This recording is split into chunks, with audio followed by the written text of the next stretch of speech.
Primeiro porque criar uma criança é um trampo e é uma treta. Então, a gente vai precisar de alternância, de poder dividir isso com outras pessoas, de poder conversar sobre isso. O bebê humano, aquela coisa tão fofa e tão pequena quando nasce, é um ser completamente dependente. Para sobreviver e crescer, o bebê precisa de um adulto que o segure literalmente nos braços e o alimente. Um bebê só evolui e se desenvolve integralmente nos aspectos físicos, biológicos, intelectuais e sociais se a gente der a ele as condições necessárias. A isso a gente chama de cuidar. Será que é possível cuidar de uma criança sozinha? Quem é que cuida das crianças? Convidei a psicóloga Fernanda Lopes, a Fê, para a conversa de portão dessa semana, para responder alguma dessas perguntas.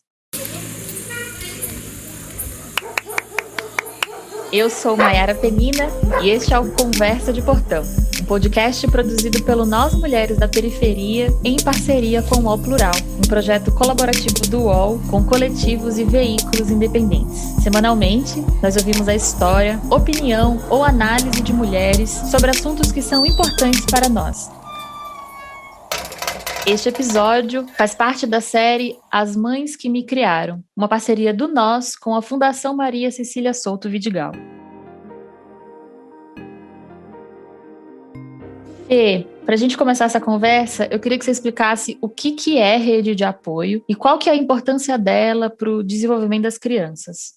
A rede de apoio, ela é composta por todas as pessoas que dão suporte para a criação daquela criança. Então, pode ser desde dos avós até pais dos amigos da escola que dão carona num dia X ou que ficam com a criança no dia que você precisa. Pode passar pela tia que mora no mesmo quintal. A rede de apoio é composta pelas pessoas que vão dar esse suporte para a família e para a criança no desenvolvimento dela, né? Isso pensando essa rede de apoio que não é uma rede de apoio profissional, né? Tô pensando nessa rede de apoio informal, familiar, dos afetos, né? Menos a professora, o pediatra, o BS, o psicólogo, os especialistas, mas pensando nessa rede de apoio que são, sei lá, os seus vizinhos, as pessoas com quem você convive. Nem sempre são as pessoas que estão mais perto geograficamente de você, né? Por incrível que pareça. Principalmente quando a gente está pensando numa realidade mais classe média, cidades urbanas, né? Nem sempre seu vizinho é exatamente a sua rede de apoio, às vezes é, sei lá, alguém que você tem um contato virtual até.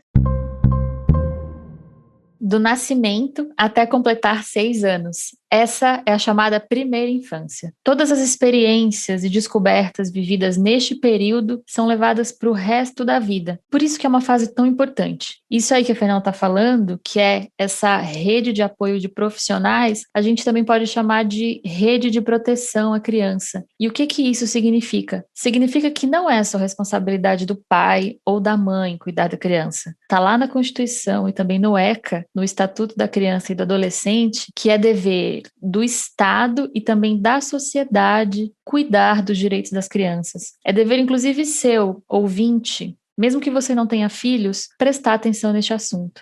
Apesar da gente falar muito da história da rede de apoio e tal, a gente ainda tem uma ideia falaciosa de que a gente deveria dar conta sozinha, que é só um bebê, que, imagina, é tranquilo, você não consegue parar nem para escovar o dente, né?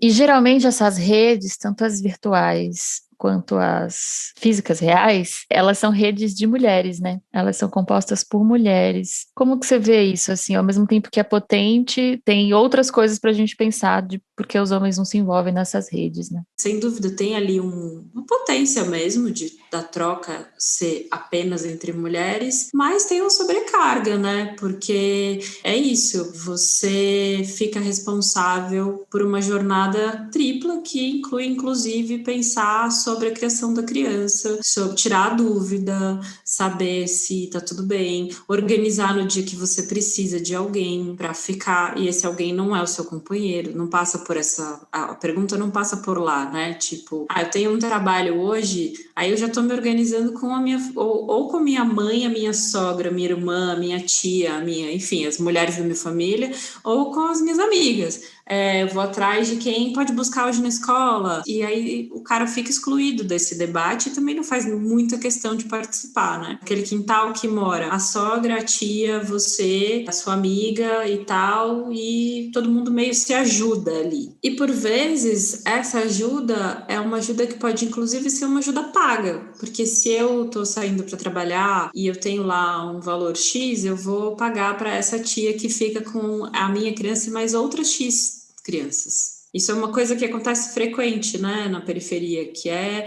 uma pessoa que é a cuidadora, que fica com as crianças, que pega na escola, por exemplo, porque, sei lá, a escola acaba 4 da tarde, 5 da tarde, que seja. Você não chegou do trabalho essa hora. Você pegou o busão, saiu lá da Paulista até você chegar aqui no Jaqueline, e você não chegou às 5 da tarde.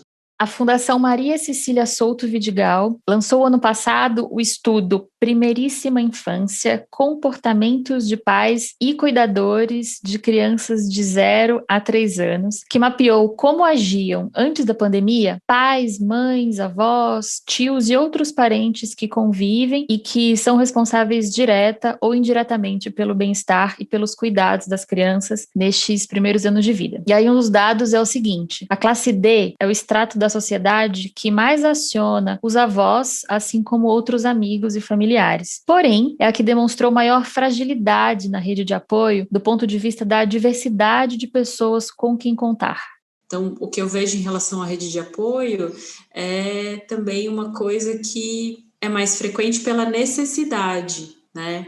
Mas eu fico também me questionando se isso não é uma visão idealizada de como é, sabe? Assim, se de fato as coisas acontecem exatamente desse jeito, se é tão fácil assim você encontrar alguém que cuide, se todo mundo mora realmente tão perto. Então rola muito mais, eu acho, em cima dessa coisa da necessidade do que do conceito, da rede, da importância. Eu quero compartilhar aqui uma coisa que eu tô vivendo. Não, eu preciso trabalhar, preciso que alguém cuide do meu filho. Pela sobrevivência, né? Pela sobrevivência, exatamente. Eu ouvi uma coisa esses dias: mulheres têm filhos com outras mulheres, que eu achei que fez muito sentido para mim, assim. Interessante. Enfim, o pai do meu filho que divide as coisas comigo, mas ainda assim fez sentido para mim essa frase, porque é muito isso, né? Assim, se não fosse, bom, claro que o pai do Joaquim sempre presente, mas se não fosse minha mãe e minha irmã,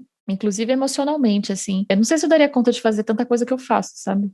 Sim, é o que a gente começou falando, né? A gente recruta primeiro as mulheres. Não deu certo, sua mãe não pode, sua irmã não pode. Aí você vai pensar nos caras da família, sei lá, no avô, no pai. É automático, né? Quase você pensar nas mulheres. Pensando no recém-nascido, de ser um adulto com quem se conversa, né? Porque é muito duro passar o dia todo com um bebê pequeno que não fala e para quem você tem que significar o mundo o tempo inteiro, né? A gente fala muito pouco desse trabalho. A gente pensa no trabalho que é acordar, amamentar, alimentar, limpar, parará, parará. É um trabalho, é verdade. Mas esse trabalho emocional de decifrar o mundo, falar do mundo o tempo todo para alguém que não te responde como você compreende, é muito exaustivo. Então você ter um outro adulto que troca com você, que conversa com você, faz uma diferença na saúde mental dessa mulher, assim, que é absurda, né?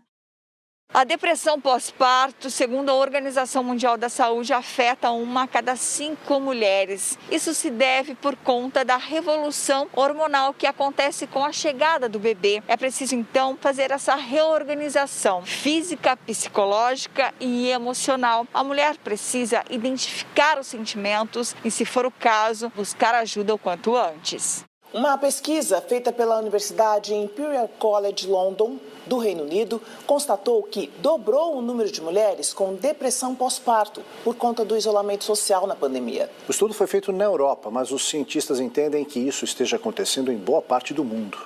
E para a criança, qual que é a importância dessa rede de adultos para o seu desenvolvimento? Para a criança, a gente tem uma alternância de adultos, né? Isso é muito importante para a gente começar a entender que cada pessoa funciona de um jeito. Aqui, essa pessoa fala deste jeito. Ali lá em casa, minha mãe fala assim, a minha avó fala assado. Na casa da minha tia, eu posso comer tal coisa. Então, a gente vai também aprendendo essa dinâmica de que as coisas não são únicas, né?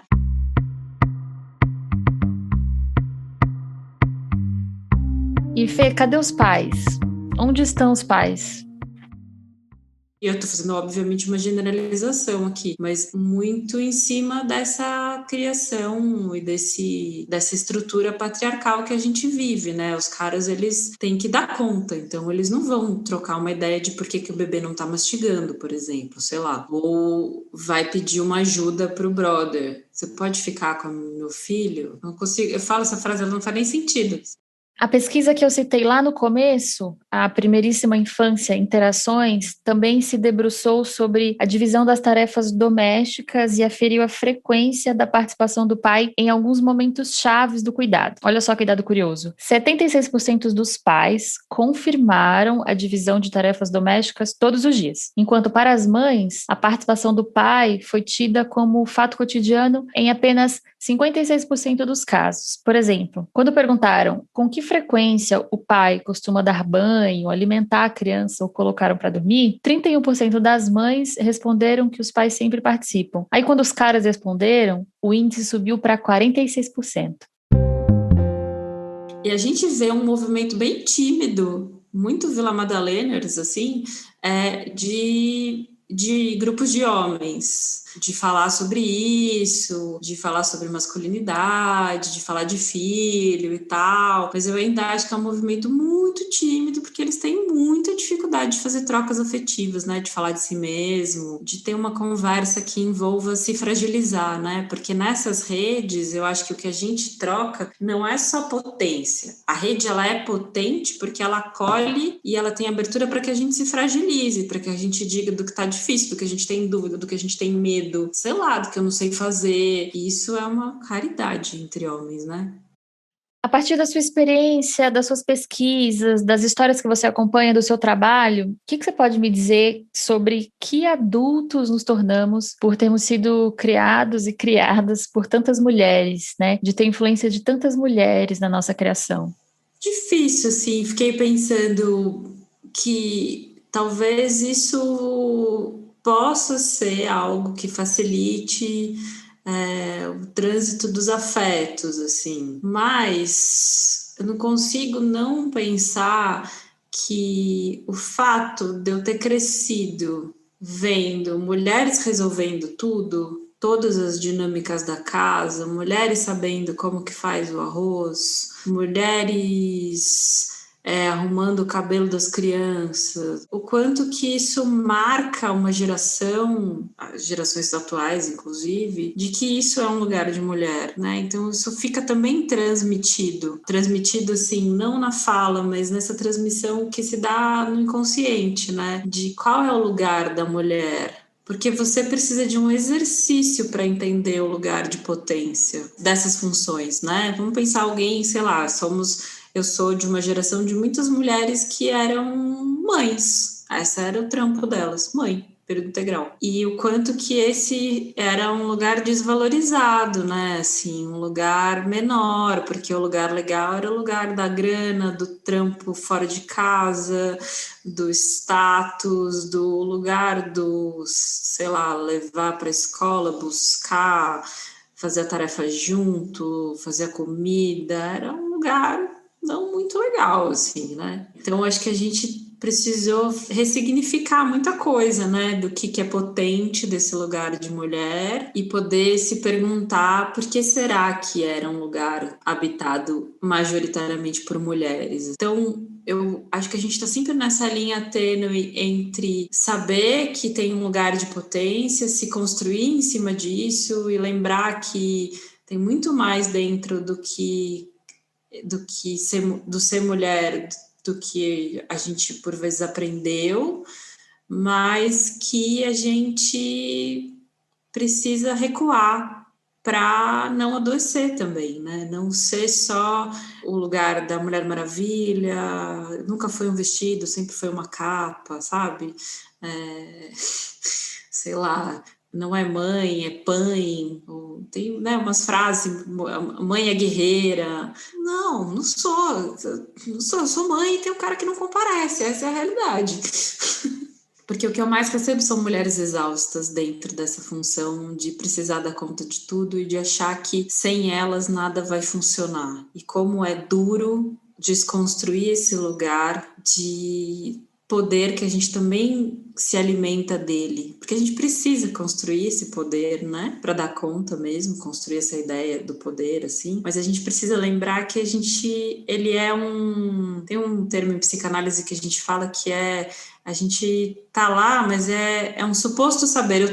É um poder, mas é um suposto poder. Ele não é inteiro. Eu sou uma pessoa que tem furo, que tem fragilidades, que não sabe todas as coisas, não faz todas as coisas, que vai falhar, que se essa criança adoecer, não é porque eu não fiz brócolis hoje, é porque ela adoeceu. Eu acho sempre um discurso que ele tem que a gente precisa olhar para ele com cuidado, assim, para não ser promotor de mais sofrimento, assim, né? Como se fosse biológico, né? O cuidado, assim, eu nasci mulher, então biologicamente eu sei cuidar. Isso, eu sei, eu gosto, porque eu não posso nem não gostar. Eu sei, eu gosto, faço bem. E eu vou encerrando com este pensamento. A gente não precisa dar conta de tudo. O que a gente precisa é que a sociedade e as políticas públicas olhem para a importância do cuidado e que os homens se atentem para a urgência de entrar nessa conversa.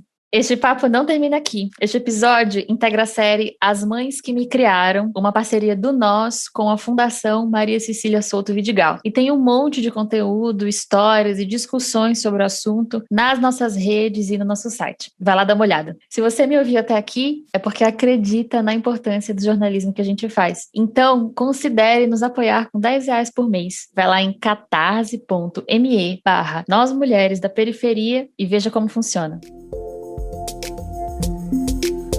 Eu sou Mayara Penina e este foi o Conversa de Portão, um podcast produzido pelo Nós Mulheres da Periferia em parceria com o UOL Plural, um projeto colaborativo do UOL com coletivos e veículos independentes. Semanalmente, nós ouvimos a história, opinião ou análise de mulheres sobre assuntos que são importantes para nós. Você pode ouvir a gente no Spotify, Deezer, Google Podcasts e por WhatsApp. É só se cadastrar na nossa lista de transmissão. Este episódio foi produzido por Carol Moreno e eu fiz o roteiro e a reportagem. A identidade sonora e a edição é da Trilhará. Neste episódio utilizamos áudios de TV Cultura e TV Guanandi. Hoje eu fico por aqui e até a nossa próxima Conversa de Portão.